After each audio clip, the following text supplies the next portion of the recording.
Nduk kan. Anak wedok semakin subur dan sehat. Lama tidak berjumpa dengan Dwi Jalaras Indonesia.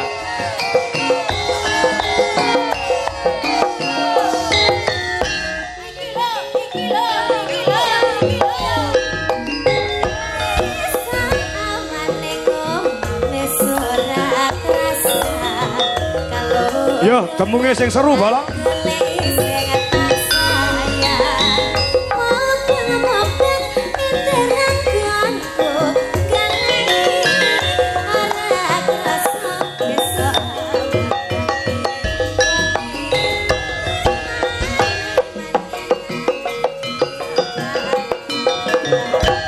Kedua garap Samboyo go.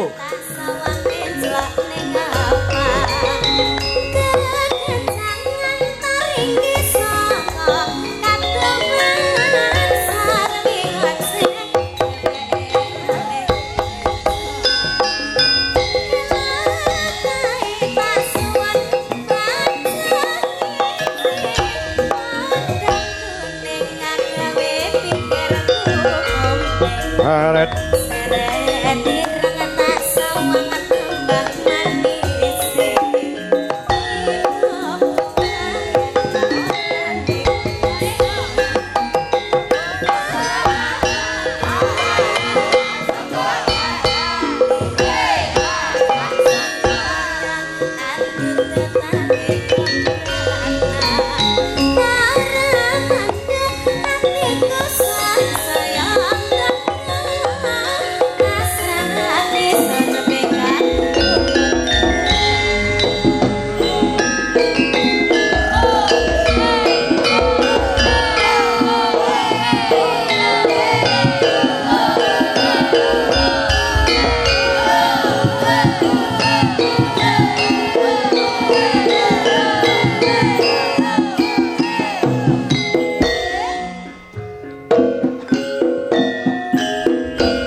Apa? Sing tampil sik dhewe iki mau tak spesialke anakku wedok sing suwe ora ketemu genduk Niken Salindri. Sebabe apa? Merga nuwun sewu yung ora sah dadak tutup-tutupan gengsi-gengsinan ego-egonan. Ngopo? Aku ya lagek bengi iki ing atase ditanggap karo piyayi. Ket sore mau urung petuk karo sing di omah nembe ning panggung ki mau aku lagi tepung lawan panjenengane Bapak Suhadi saha Ibu Atik Rosliani SPD. Dadi sadurunge ora tepung, ora kenal tur dasare ketemu ya lagek penyerahan wayang iki mau. Pancen bener kok, Nok. Dadi awake dhewe bengi iki wi asline melu manajemene anak wedok Niken Salindri. Oh, ngono ya. Dadi ora sah dadak. Oh, tenan. Mongko Niken Salindri iki apa jenenge iki wis ngerti dhewe to, Nok? Nek jenenge wis ngebeki jagat. Oh, ngono. Karo dalang sapa-sapa we kenal kabeh paribasane. Oh, ngono. Lah, kapenujon panjenengane Pak Suhadi saha Ibu Atik kuwi fanatik menang anak wedok si Niken Salindri. Oh, ngono. Mbak Niken, pokoke kula nanggap jenengan dalange ajeng jenengan paringi sapa-sapa gelem. Oh, ngono. Lah kebetulan anak wedok kuwi nek karo aku wis kaya bapak karo anak. Oh, ngono ya. Bekasane aku dibel karo ibune Niken. Oh, Mbak Wiwin, heeh. Pak, napa saged tanggal 12 Juni wayangan monten ing Laladan Babatan Kecamatan Pangkur Kabupaten Ngawi. Wis saged Mbak niki isih kosong. Oh ngono heeh. Pinten Pak? Dadi aku ki nyang-nyangan regoe karo Pak ora karo Pak Suhadi lho. Oh ngono heeh. Ya karo mboke Niken kuwi. Oh ya pun to Mbak. Mriku entene pinten? Oh ya nyatane alhamdulillah Nok bengi iki iso kasembadan iso kelakon. Oh ngono awake dhewe nderekke anak wedok. Wah, mongko pemarep golek dalang sing nom-nom, sing cakrak-cakrak, sing ganteng-ganteng ya akeh. Ngopo kok golek dalang kok wis tuwek? Oh, ngono. Ya bot-bote ana hubungane bapak karo anak kuwi mau mergo Niken Salindri iki ket cilik mbiyen ket SD wis kulino sepanggung kelawan awake dhewe. Lah iya matur sembah nuwun. Anak wedok matur sembah nuwun panjenengan Pak Suhadi. Ya heeh. So Ibu Atik Rosliani. Oh, ngono asma kinarya japa Pak Suhadi. Heeh. Ngono ya heeh. Nadyanto aku nembe sak klebatan pinanggih ketemu kelawan jenenge Pak Suhadi nitik saka jenenge wis terbukti nduk. Oh, Suhadi. Su ki tegese sugiye ora dienggo dhewe ning sugiye kanggo masyarakat. Terbukti pada malam hari ini gelar wayang kulit dalang anom Dwi Jokangko dan Niken Salindri iso ngrawuhne warga masyarakat ana ing Babatan. Mula tepuk tangan buat Pak Suhadi sak keluarga. Kaya ngono ya ya heeh. Sugi tegese sugihe ora dienggo dhewe, ora dienggo dhewe. Dienggo nyenengke kelawan tangga teparo, dienggo nyenengke kelawan para kabeh pendemen budaya. Dasare duwe gawe ngunduh manten telung bengi tontonan ramandhek. Oh ngono wingi kae campur sari. Oh ngono mau bengi ya campur sari bengi iki minangka puncak acara wayangan. Oh ngono selain gawe senenge wong liya utawa dana rasa lawan kabeh para warga masyarakat juga berbagi rejeki. Oh ngono aku mau ketemu karo panitia Pak Kangko saestu Pak niki wah sing dodol niku kuwatah. Lah iki berarti panjenengane Pak Suhadi juga menghidupkan UMKM. Nyatane sing dodol ya pirang-pirang, tur racake ya kerejeken kabeh. Oh, ngono ya yang iya. Luar biasa sing dodol ya melu laris. Aku pumpung arang-arang sowan ning nggon Pangkur, daerah Pangkurno. Oh, ngono Iki jane rahasia ning gandeng aku tresno karo wong kene. Iki tak tokne rahasiane. Ngopo? Perkara wong dodol supaya dagangan cepet entek. Kuwi asine aku duwe ilmune. Nyatane aku dadi dalang ya alhamdulillah rapate iso leren. Oh, ngono ana ilmune nggo dodol apa wae supaya dagangane cepet entek, cepet laris. Ana posone utawa tirakate dipasoni 7 Senin, 7 Kemis ora entuk pedhot. Dodol apa wae bakal cepet entek dagangane. Heeh. Nalika ngeler dagangan apa wae wi gedhuk lemah ping 3 maca bismillahirrahmanirrahim ping 3 wekasane kuwi diwacane surat Al-Fatihah ping 3 wekasane maca mantra Jawa Semar dasar gareng eneng Petruk celuk-celuk sing dodol Sri Kandi sing nukoni Janaka kuwi anggere kulane 1000 lek ngedol 500-an cepet entek dagangane. Wah, lah kuwi ngejak kere nek kuwi. Banyolane ngono, Nduk. Wah, ngono. Ya. Perkara rezeki ki enek sing natur, wis enek sing nata. Heeh. Ora beda penjane Pak Suhadi. Dulu juga pernah panjenengane iki rekoso no. Oh, pernah rekoso. Iya. Nek ora kleru tahun 2018 2019. Oh, ngono iya. Panjenengan yo pernah rekoso. Mula gandeng mulai tahun 2021 nganti sakyahene diwenehi rejeki saka Gusti Allah sing turah-turah mblawah sing kaya ngene iki ngiras pantes syukuran kangge srana nyenengke wong pirang-pirang dalam rangka ngunduh temanten. Oh, ngono ah. Kowe kok ngerti panjenengane Pak Suhadi mbiyen yo tau rekoso. Ngerti. Aku mau sore jagongan karo Pak Marsis mantan lurah Babatan. Oh. Aku diceritani beliaunya iki pancen yo piyayi sing tanggung jawab, piyayi sing cokat cakut rengginas trampil, ya ora kendho ning kenceng semangate. Wah, ngono ya. Wah, luar biasa ya, luar biasa kena nggih contoh. Ya jal wayangan kaya ngene entek pirang atus yuta no. Oh, ngono iya. Urung dek ingi campur sari, nggih nginane ya campur sari. Ya. Dadi su ki dike sugihe ora dinggo dhewe ning sugihe kanggo sono nyenengke wong pirang-pirang. Pedomane Pak Suhadi. Kuwi apik-apike wong kuwi nek uripe bisa piguna tumrap bebrayan agung utawa piguna tumrap wong akeh. Oh, ngono ah. Pekasane ha, tegese ha kuwi apa? Harapannya ditumpukan kepada Mas Rema Sefri Faturosi. Oh, ngono ah. Iya iya, heeh. Harapan kedepannya kuwi ditumpukan kepada Mas Rema minangka dadi putra penjane Pak Suhadi sapa Ibu Atik Rusliani. Oh, ngono ah. Iya, heeh. Di iki tegese apa? Di tegese dina iki minangka bukti bahwasannya penjenengane Pak Suhadi saha Bu Atik tresna kelawan putrane ditanggapke wayang Kang Sarta, ditanggapke campur sari sing tanpa leren paribasane. Wah, iya iya iya iya. Suhadi iki tegese kuwi. Heeh. Nek Atik iki tegese apa? Atik iki bojone Pak Suhadi. Kok sik ta? A ki apa, T ki apa, I ki apa, K ki apa. A kuwi tegese agamane dicekel karo panjenengane Bu Atik. Nyatane menjadi seorang ibu rumah tangga yang hebat. Putra sing dinikahake iki wis dadi putra sing soleh lan dadi putra sing dadi. Oh, ngono. Insyaallah bisa mikul dhuwur mendem jero marang asmane wong tuwa kuwi A. Heeh. Terus T tegese apa? T taat. Taat aturaning agama, taat marang aturane Pak Suhadi selaku dadi kepala rumah tangga. Oh, ngono ah. I kuwi tegese I insyaallah bakal barokah, bisa slamet dunyane, slamet akhirate. Amin ya rabbal alamin. Sing kare dhewe K kuwi tegese apa?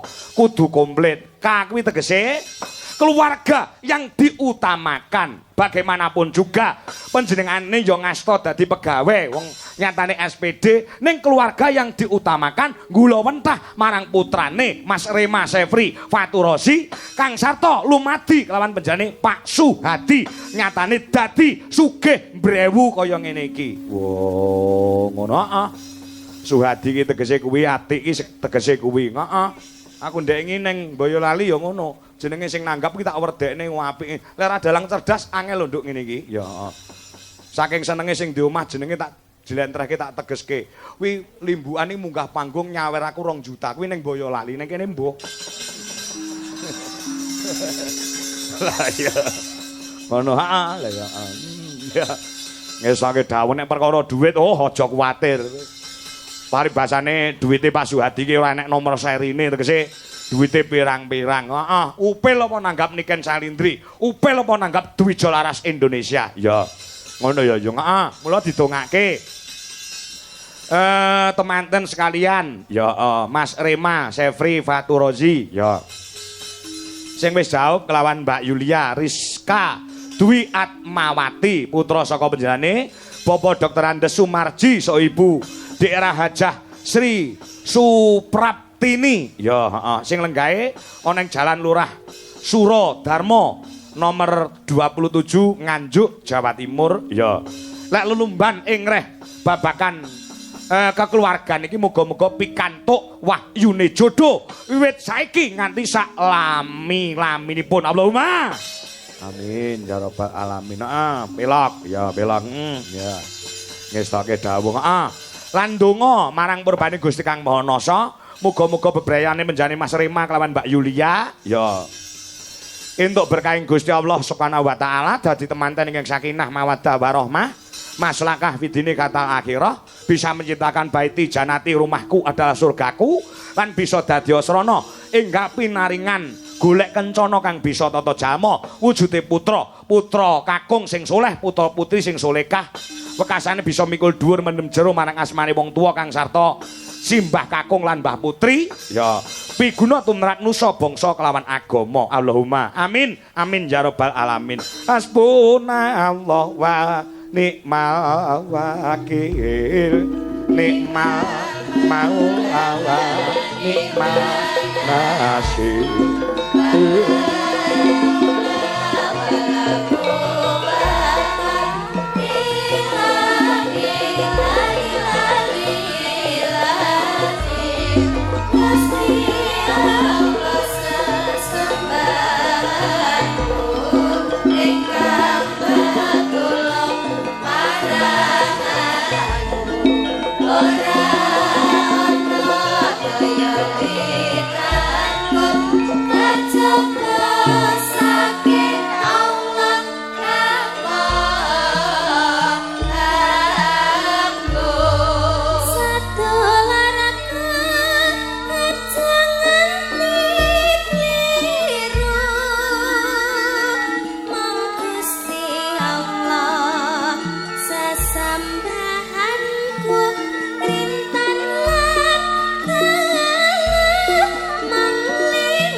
donga kanggo temanten saha penjane Bapak Suhadi saha Ibu Atik sak brayat wis diaturake nek iki mung karek seneng-seneng. Oh ngono heeh.